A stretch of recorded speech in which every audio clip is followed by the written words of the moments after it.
peut-être les longs de immeubles nous en avons bon peut-être que ceux qui ont midi il y en a 15 heures au Rosoyayo. Ne l'enviez pas. Parce que tu as envie. Tant que tu as envie, tu es sûr. Jésus, c'est-à-dire, au semble, oh, Yesu, là. Yesu priait beaucoup. Il priait beaucoup. Jésus. Il priait beaucoup. Mais la question, avec au semble là, nani. Yo pe semble là, oh, Yesu, avec au semble là. Très bien.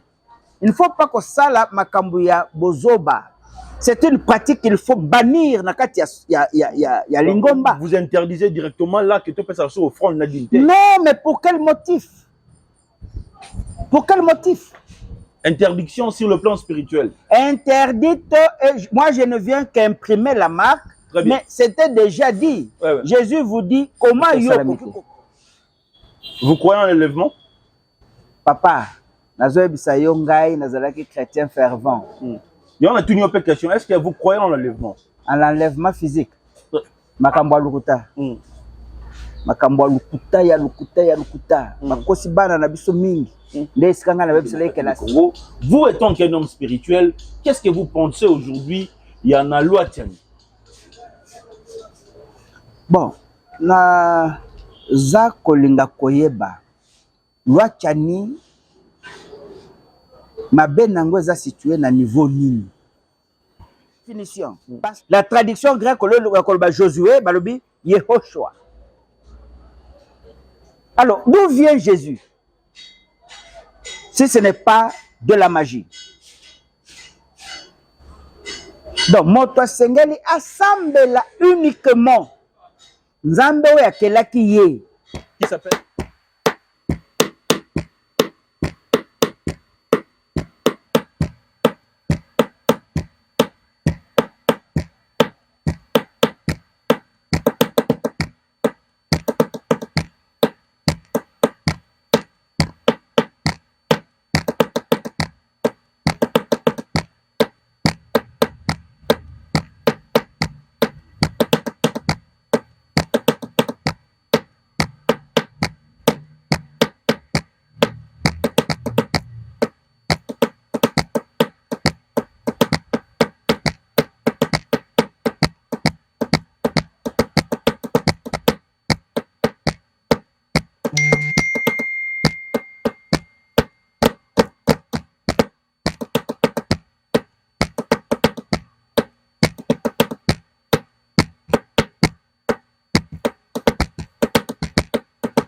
Mesdames, Messieurs, bonjour. Vous savez, aujourd'hui, à travers la République démocratique du Congo, nous avons plusieurs confessions religieuses, mais nous avons le privilège aujourd'hui de faire appel à Maître Zorobabel Mulambo. Ensemble avec notre invité, nous allons discuter sur la spiritualité, nous allons parler sur le vrai nom de Jésus-Christ, sur son identité et quelques questions spirituelles que nous avons l'habitude de se poser via que la République démocratique du Congo, c'est un État laïque. Est-ce que c'est une perturbation sur le plan spirituel? Maître Zorobabel, bonjour. Bonjour, mon cher ami. C'est une émission spirituelle, nous serons un peu bilingues. Une petite présentation par rapport à Bandekounye, surtout pour Koutana, on n'a pas parlé. Bon, Zorobabel, Eza Kombo Yahweh, après ça Kingai. Yambote, Nakoma Zorobabel, Nabotamaki. Bel Brinon na 75, 71, 71 na eko koma Chibamba 75 na longwe Chibamba na komi Biamaweja Moulang et puis na 81 Yahweh ayeko pesanga kombo ya Zorobabel.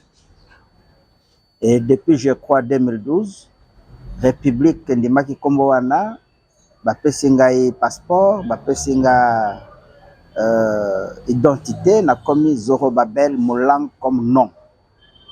Donc, Oyakte Nangai, n'a pas lelo, Ayabake Nazali, Moko Yaba Oyo, Bakutana na Yahweh, Mokeli Alikolo Nase, Nzambo Akeli Moto. et que après ça un message et dans un message wana naza lokola évangéliste oyo azali côté ya message ya Yahweh. Maître Zorobabel, avant les locaux na yaouisme, est-ce que vous avez passé dans différentes religions autour dans la ville province de Kinshasa, tout na RDC? Bon, nazalaki chrétien. Nazalaki chrétien fervent. Catholique? Donc nous sommes chrétiens, c'est-à-dire christianisme, non? Très bien. À notre époque, il n'y avait pas beaucoup de religion.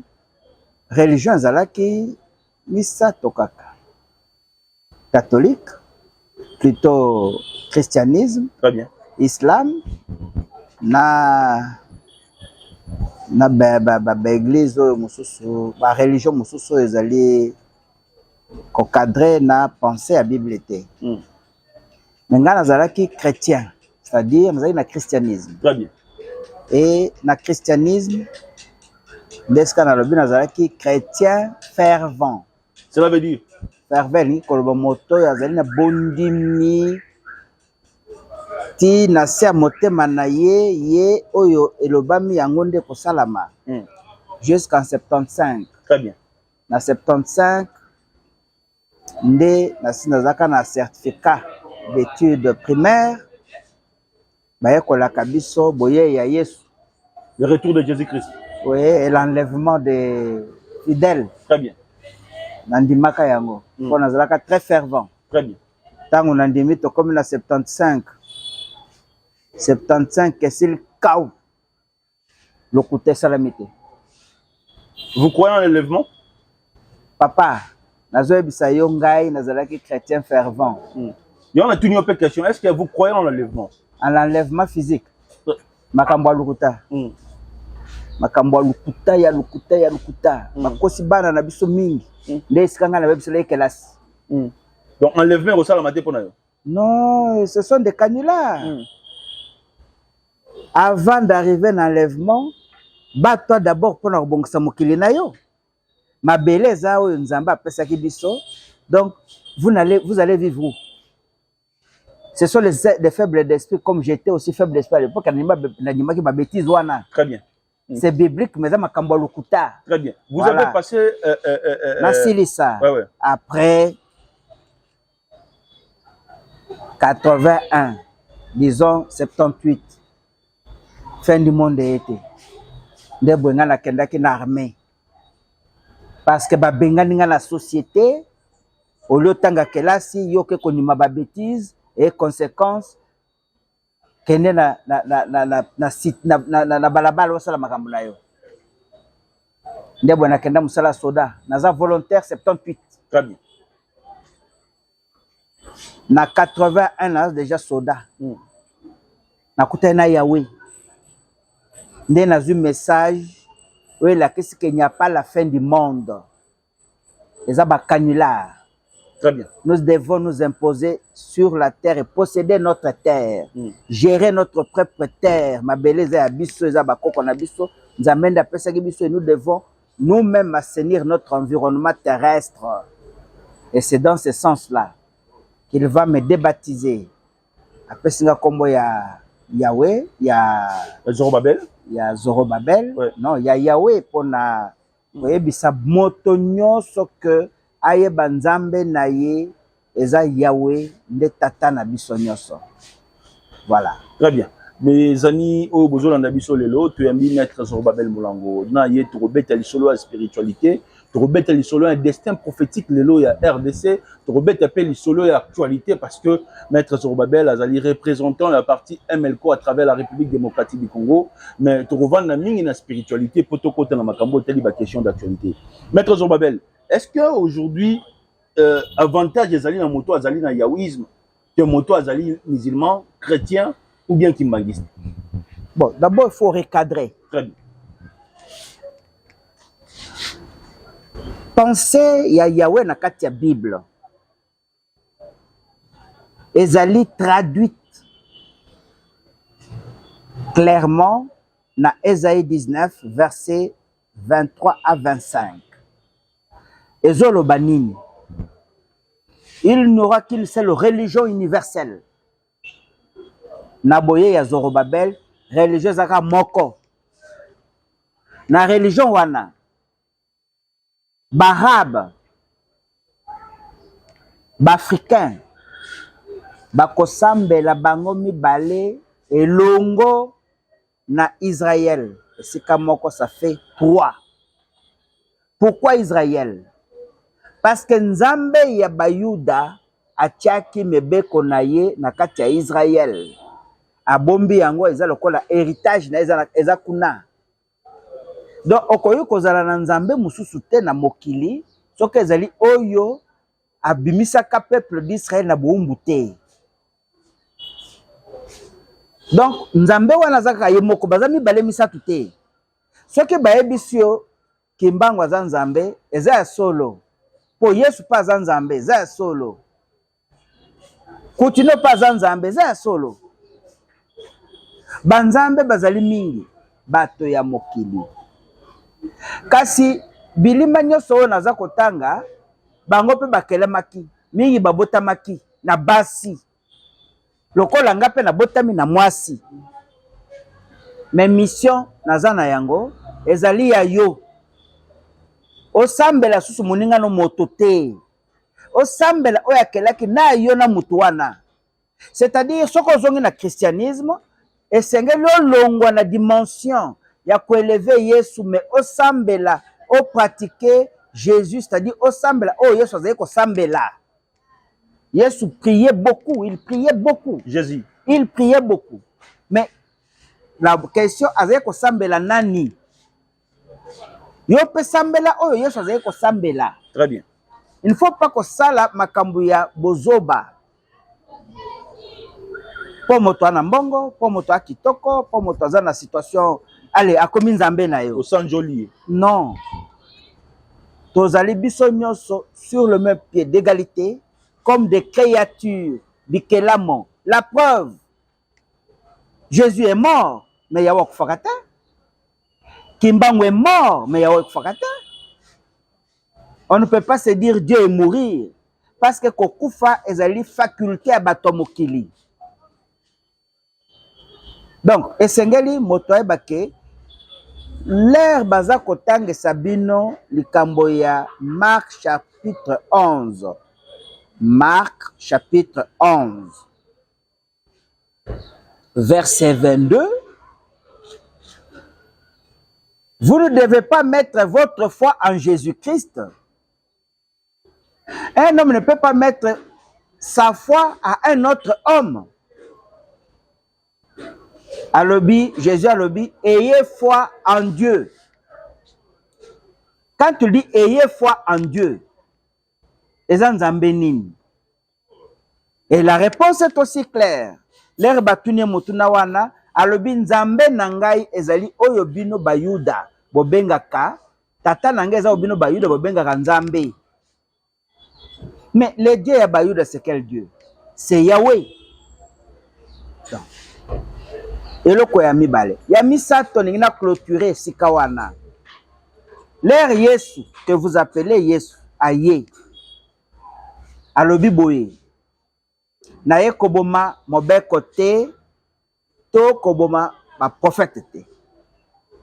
Mais na ye poke mobeko ekokisama et s'accomplir. Mobeko nini? Batune mutuna. Quel est le plus grand commandement de la loi? Alobi c'est aime ton Dieu de tout ton cœur, de toute ton âme, de toute ta force. Mais c'est le premier commandement, n'a qu'à te 10 commandements. Donc la loi dont il est question, c'est les 10 commandements. Très bien. Et n'a qu'à te 10 commandements, vous avez à la première ligne du premier commandement, premier tiret, Nazali Yahweh, je suis Yahweh en français. C'est ça le nom. Yahweh, c'est ça le nom. Et Jésus a dit, Eza mobeko, ekobunga kate, kokolongwa te, ata likolo na mabele, lola na mabele longwe, yango kotika la seko. Donc, l'air yobili, ozola nangai bien. ozo kende ko sambela Jésus au boyi ko respecter loi mais oza maudit. Oza maudit. Tangu yo oyebi bien que epekisemi mobeko koleka te mais o changer mobeko. Olongoli mokolo sabbat otia yo mokolo dimanche mais oza ko subir malédiction. Donc le jour na biso ko sambela samedi. Mais la loi Jésus a lobi ekoleka te. Très bien. Pourquoi est-ce que bamindele baza ko salela semaine anglaise ezali signe il y a allégeance, il y a ralliement spirituel koloba pona biso tondimi mokela likolo na se to sengi azana besoin ko ba vie na biso mike mike te. Ça lui concerne pas. Eza makambo mike mike ya biso ya bato mokili. Ce qui est péché c'est lorsque vous vénérez Satan sous toutes ses formes. Quand tu vénères Jésus, Jésus c'est Satan. Combien de fois doit-on parler de ça pour Batubayoka? Parce que le vrai nom, il y a Messie, ou il y a Outakina Israël, ça n'a jamais été Jésus. Ezali, Yehoshua, Mashiach. Yehoshua, Josué, Dieu est Yahweh sauveur. C'est ça Josué. Très bien. C'est la définition. La traduction grecque, Josué, Balobi, Yehoshua. Alors, d'où vient Jésus? Si ce n'est pas de la magie. Donc, Moto Sengeli assemble uniquement Nzambe ya kelaki ye. Qui s'appelle?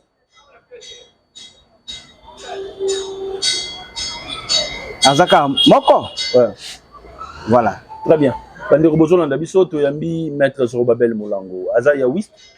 Yawist à l'équipe de la religion belé ndenge to tuna ki question liboso mais lelo moi complication ezali mbilinga. Est-ce que ezali mabeta on tokenda ko sambela likolo ngomba? Est-ce que ezali mabeta on tokenda ko sambela pembeni ya mai? Maître Zorobabel. Ngana ye ko imprimer ba bizaleli ya sika. Bizaleli nyonso ya kala eza na litomba nini? Parce que eloko Yahweh alingi ezali yo mwana na ye ozala totalement libre de toute charge. Po yo zana eloko nini okopesa ye azo sengo kaka fidélité pamba kosambela nzambe mosusu te zala fidèle na ngai mokeli na yo. Ça suffit. Alors, kokende ko mortifier nzoto na yo, komonisa nzoto na yo passe po nzamba yeba yo, ezali sans non-sens. Eza non-sens. Tangu yo zo bimawa, o matite en tout cas il faut na matana mangengenge. Po mona nini? La main de Dieu. C'est malheureux. D'abord, tu as le plus grand miracle, la plus grande manifestation dans toi, tu ne crois pas. Le souffle que tu as, mpe mawano zanango. Ya yote za yaye. Ozondi mangote. Bizarre, hein? Eza bizarre te. Binonde bozali bizarre. Parce que ozana mpema. Ondimina noteke nzamba zali. O matin ngomba, on a zolo kana mona loboko kwa nzambe. Ngomba na nini finalement? Qu'est-ce que tu veux? Le sexe de Dieu? O lukande motakala nzambe ndo yeba yango? Pema oyo zanango ya yote.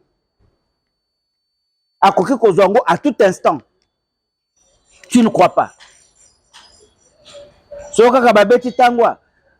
Pasteur tel azako longola batu bambisi na nzoto. Bang, OK mbang. O balobi kuna komi kopesa batu mbongo na bakarton, yo wana mbangu.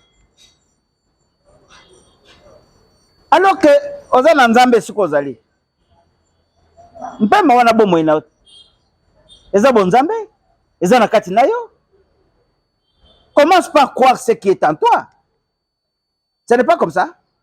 Crois d'abord na mpema ozo respirer. Là, je suis en train de respirer.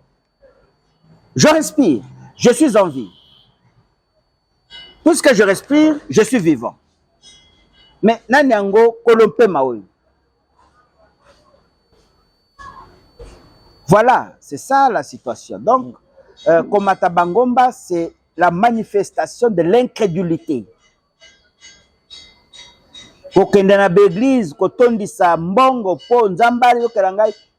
C'est même la corruption.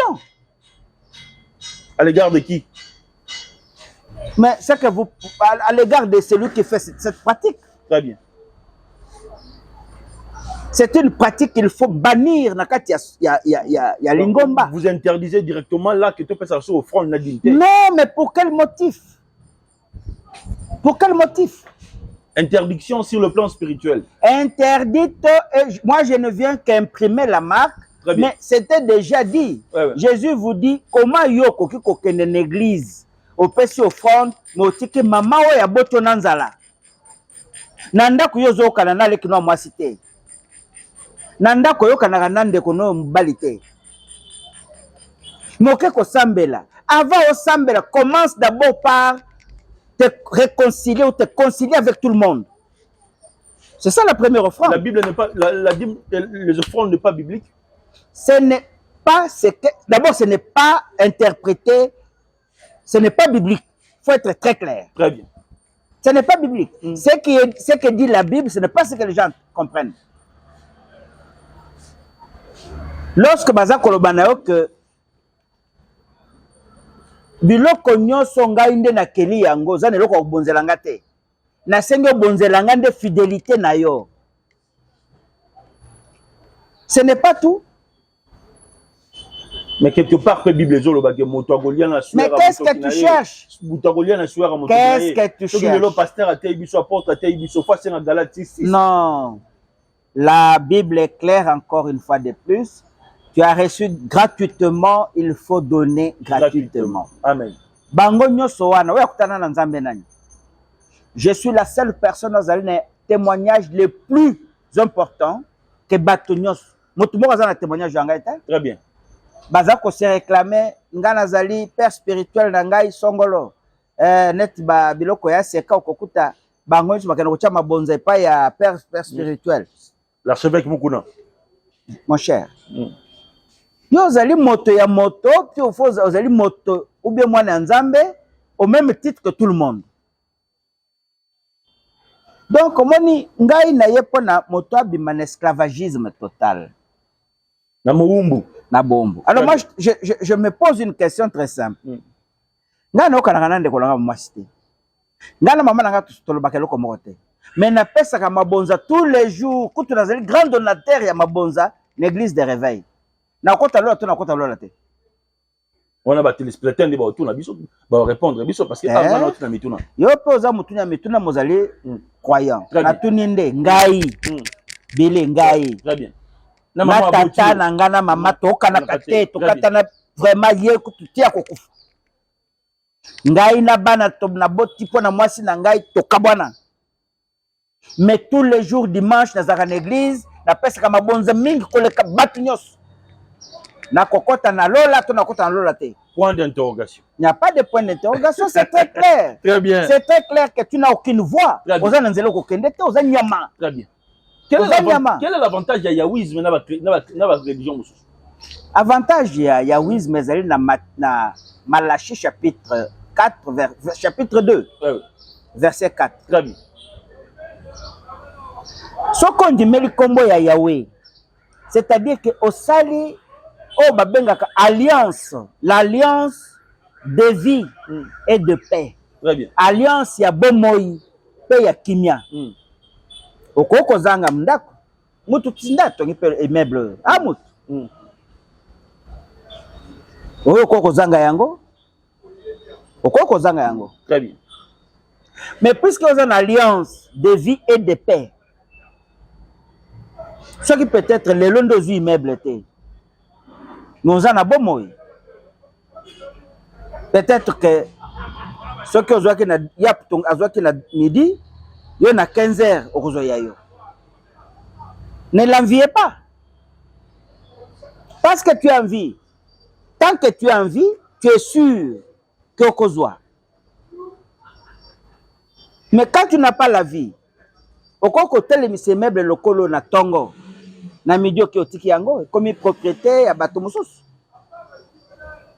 C'est ça. Très bien. Et la paix. Très bien. La paix, c'est quoi? Kimia. Kimia pour nanini. Parce que tu n'es pas riche en esprit. Tu es un pauvre en esprit. Donc, moyen au tungisa manamoki les athées.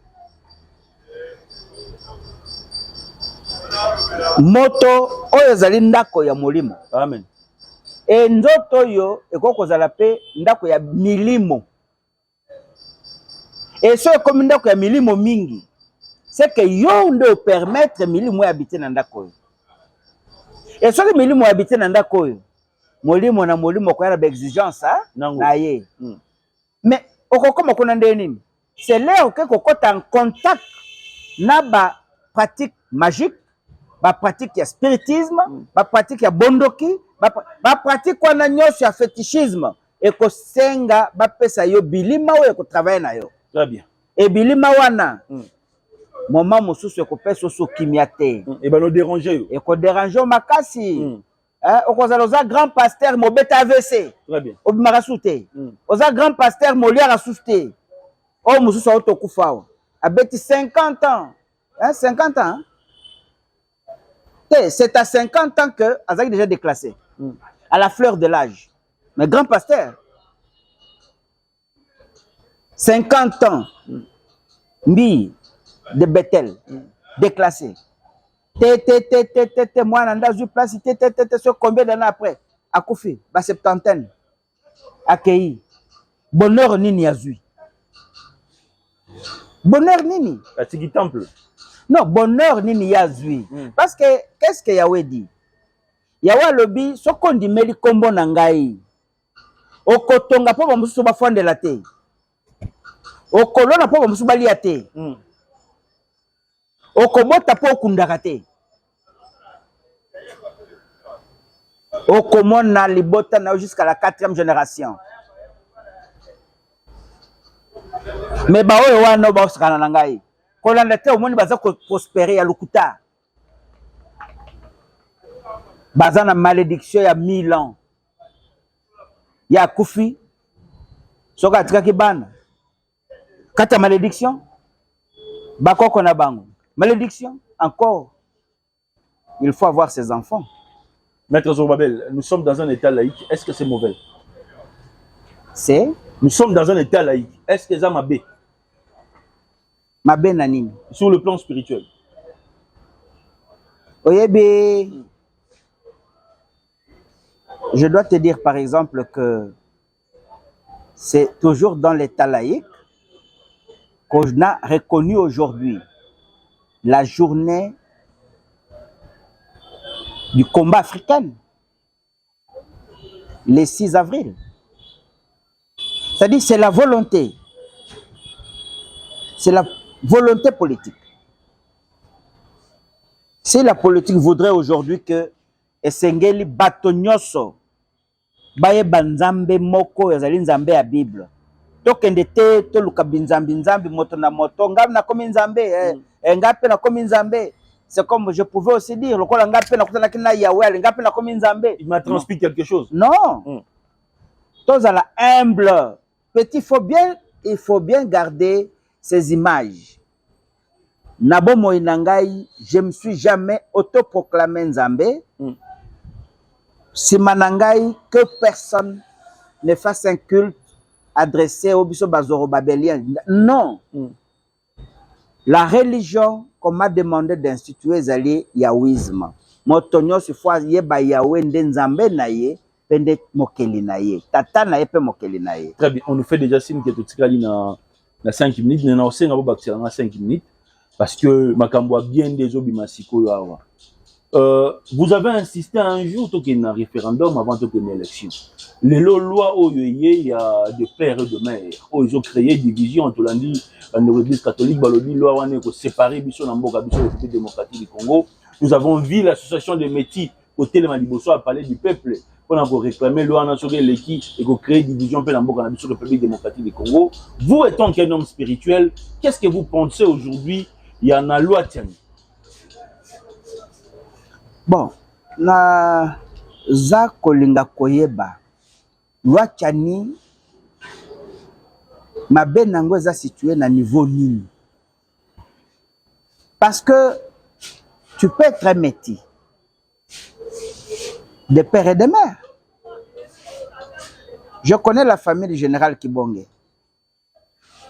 Baba métis. Babala na kabango na bango. À peine lek na bango asuka bali mwinde. Abali biso. Mais bango nyoso banda mama na tata bazaki ba meti babalani bazo continuer bongo. Okobenga général Kibonge Georges Kibonge aujourd'hui kazali congolais.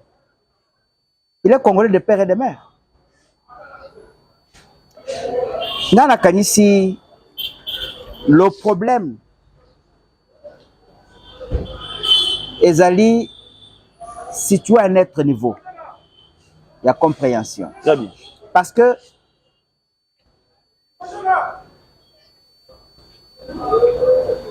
biso na yaouisme toza ko exécuter la prophétie o eza kolobela bozongi ya bana nyonso ya bayindo bakendaka boumbu na bakoko na bango na mboka bapaya.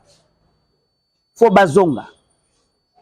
Otangaki poyo potanga pe natangaki école primaire bakangaka biso mingi bateka biso na zando tipo tipo. Tokendaki besclave na États-Unis. Du point de vue physiologique, moto mwindo nyonso azana continent kaka moko d'origine, c'est l'Afrique. Le berceau de l'humanité. Et Ézéchiel dit dans son chapitre 28, versets 14 à 15, bango nyonso bakendaki boumbu ba descendant na bango bakozonga na mboka ya bakoko na bango. Ça s'appelle en Israël la loi du retour. Ok? Très bien. Il faut y aller. Alors, est-ce que la loi Tchani a pour objectif ya ko boya retour ya bato nyonso yo bakendaka bo bazonga na mboka na biso? Qu'est-ce que le MLCO pense via cette loi? Non, nous pensons que loi eza kolobela plus les postes de souveraineté. C'est ce que moi je sais de cette loi. Très bien. Et cette loi rentre dans le cadre, il y a panafricanisme, qu'on sauvegarder. D'ailleurs, allons plus loin. Je disais tout à l'heure qu'on sauvegardait. La RDC n'est pas née en 1960. C'est un mensonge. C'est une fabrication. Les Occidents. C'est une fabrication de l'ignorance africaine. Très bien. Et l'ignorance, la République démocratique du Congo est ce qu'on appelait hier État indépendant du Congo. L'État indépendant du Congo, c'est avait pour ancêtre Mani-Congo. Et Mani-Congo est là qui déjà une représentation diplomatique au niveau du Vatican.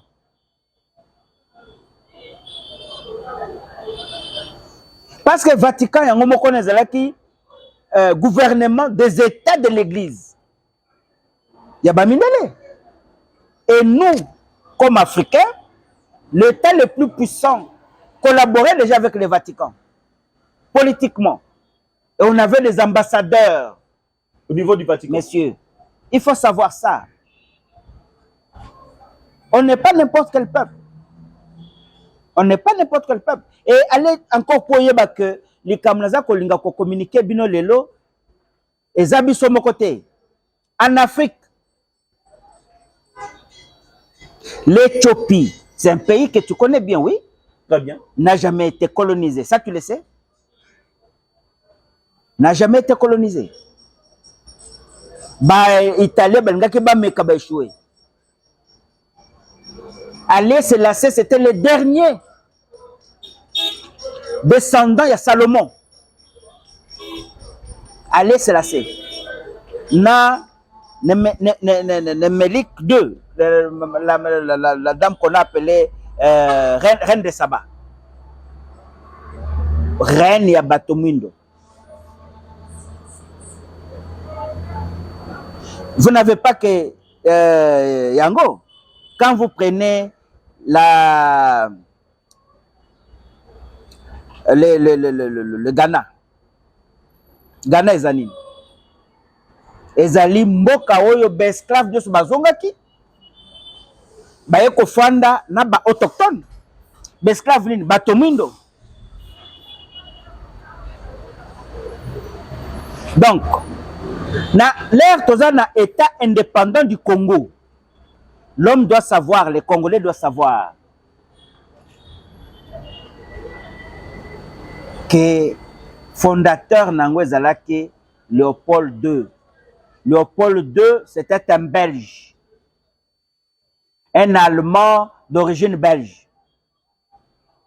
Léopold II, azalaki Congolais de père et de mère. Et c'est comme ça qu'on a été indépendant du Congo. Basalaki loi. Loi on est na biso ti na 60 avant aux indépendances, il y a esclavagisme, il y a colonisation. Na loi wana,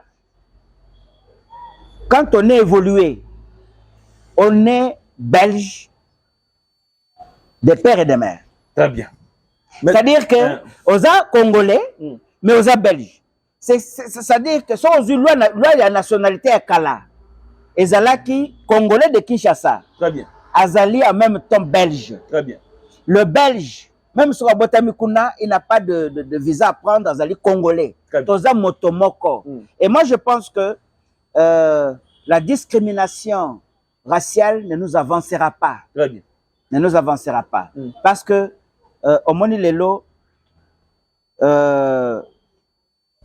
ancêtre munene oyo asengeli konoré mingi na bancetre nyonso toza na bango ezali pe Léopold II.